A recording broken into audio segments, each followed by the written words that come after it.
Hey, so we're here at PlexPod here in Westport, and we're about to meet someone that's pretty cool. He's actually a friend of mine, and we thought, hey, he would be a great fit for our second episode with our guest speakers. So come on.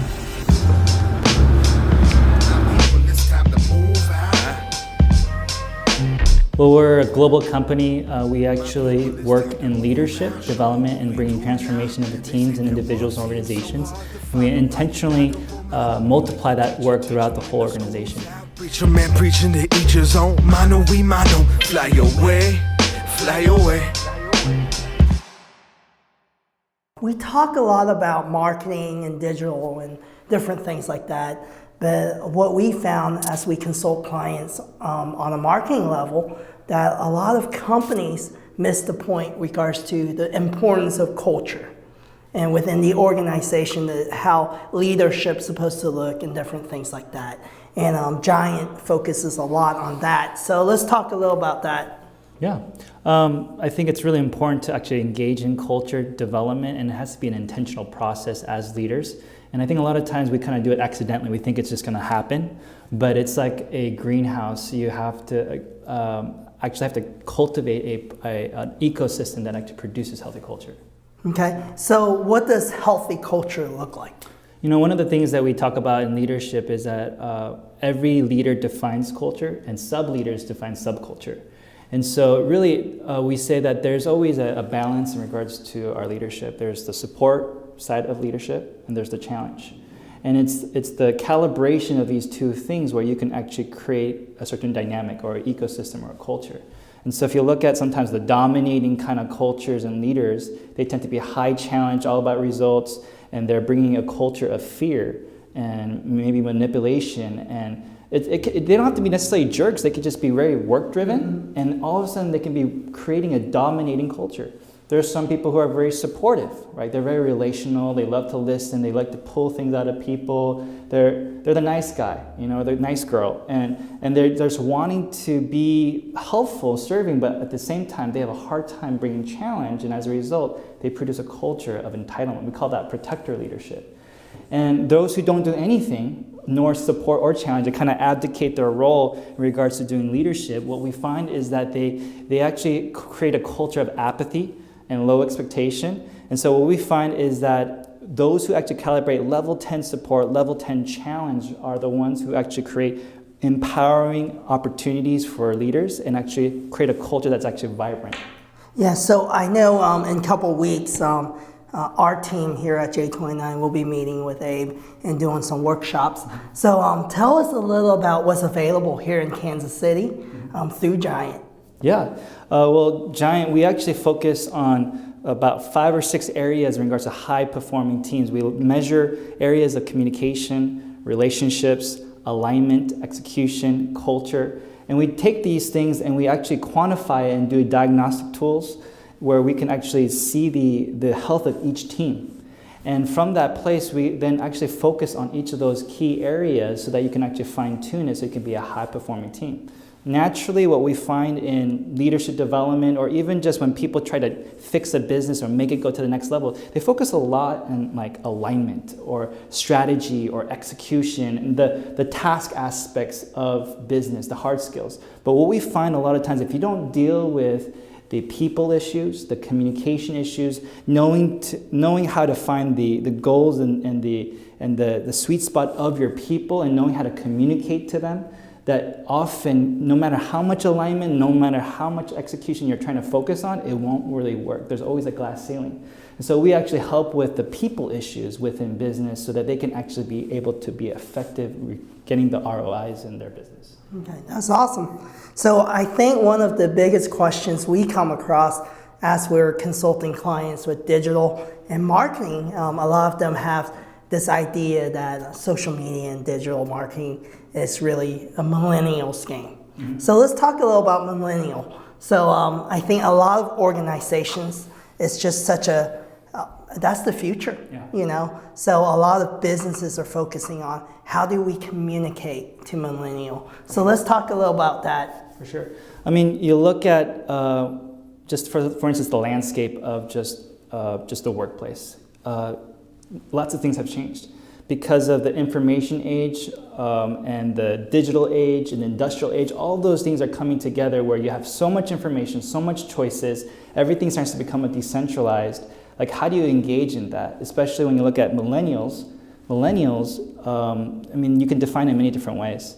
Millennials could be an age, right? Some people say if you're age 14 to like 36 right now, that's kind of the age gap right now from the 1980s and 20 years beyond that. Like, if you're around that framework, then you're actually a millennial. When you look at the stereotype of what a millennial is, often is what they say, often entitled or selfish, or they live with their parents in their 20s, a third of them do, and they don't tend to have sense of like consistency and integrity in their work. But we can say that millennials is more than just these things. It's a caricature, because they actually comprise of probably in the next 5 years, like almost like the majority, like 75% of the workforce. What I see millennials as is actually it's like a life stage. It's like extenuating the adolescence. So if you look at just life stage in general, people who are in the 25 when they were probably baby boomers or Gen X, they used to be by 25, like have a marriage, a baby, and like they're settled, right? There's that consistency already by age 25. But now that's not even starting. They're not even having a home until they're in their 30s, right? Yep. And they're not starting their family until then. And their first kid might be around then. And so as a result, what happens is that you have this kind of wrong caricature of these people. And so one of the ways that we engage millennials is that, first of all, we see that there's a heart cry in each of these people. Their desire is, I would say, can almost boil down to three things. They want authentic relationships where they have authentic feedback. They feel like they're valued. They're connected to the organization, connected to the vision, that whatever they're doing in their work makes sense, and they have something to connect to that. That ability to connect to the vision in regards to what their personal goals are is very, it's a process that requires a lot of relationship and communication. Meaning as a leader, you have to walk with them.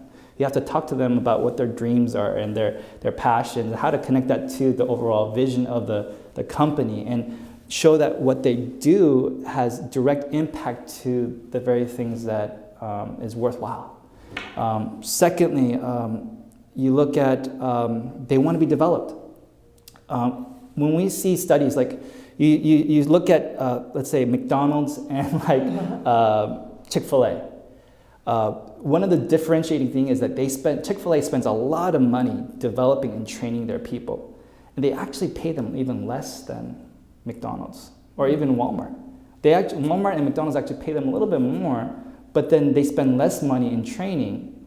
And as a result, what happens is that because the employees are so trained and developed in culture and leadership and how to present themselves, how they serve people, as a result, they're actually staying there longer. They want to stay there longer. So it's not about the money. Millennials aren't looking for the money. They want to be part of something bigger. They want to be developed. They want to be mentored, right? The third thing that I would say is that they want to be part of something big, like part of something bigger than themselves. And for vision to be leaked into something big, it requires leaders to actually coach and to draw that in and to release that kind of vision inside of them. And so really that's what I see. One more thing I would add to that would the work-life balance. Like, they really care about that. Being flexible in those hours, being able to even, I always say not even balance, but even like work-life integration. Like, they have to enjoy the work. Like, work has to be life. Kind of like Google. Yeah, exactly. It has to be integrated because they see that. They're so into connecting to their passion and their dreams, is because in this day and age with the technology, like literally there's so many options. If you don't connect to making the work itself as one of their main options and fulfilling their personal desires, they're going to look elsewhere. Like, you look at Deloitte, and they actually have some studies about the state of American workplace. They actually say that 37% of people who are engaged employees in the workforce are actually looking for a different job. And then they say that if you're disengaged, there's twice likely that you're actually, so that about 60 or 70% of them, of the disengaged people, are literally looking for another job. And then now because of LinkedIn and all these other like platforms and temp agencies, like they're like literally looking and they can actually have so many options for jobs. So like studies show that literally every 6 months, 10% of your millennials will be leaving. So unless you're really thinking about culture, development of the people, and to actually retain them with a vibrant internal employee culture and brand, you're going to be competing with so many other options that you may lose all your talent. And if you could increase maybe even like 6 months to a year longer for your employees to stay, that's like thousands of dollars. Like it could be, because you see that anytime you lose an employee, it's about 2/3 of their salary. And you know, even if like they stay 1 year long and 2 year long, their efficiency level of that 1 year mark and the 2 year mark is totally different, right? Yep. And if you just extenuate it even a little bit more, then you're actually gonna get more out of your workers. And so really culture development, although it's an upfront cost, and leadership development of your people is an upfront cost, it actually, you get return of investment at the end of the day. You have more vibrant, fun culture. People are being developed. They feel like, man, I like this place. This is a place that's becoming my family. I see my vision being accomplished in light of that. That's why I do what I do. Giant actually focus on those very things. Yeah. Well, we appreciate your time, Abraham, and I think, hey, if you're looking to grow a stronger culture, retain your employees, and just how to better become leaders. Abe's a great resource here in Kansas City. What's the best way to reach you? Yeah, we'll have a website, www.abrahamgin.com, gin as the tonic gin, and you can just see more information there. All right, thank you for your time. Yes, we fly away, fly away. Fly away with me, it's time to fly away, fly away. His blood set me free, it's time to fly away.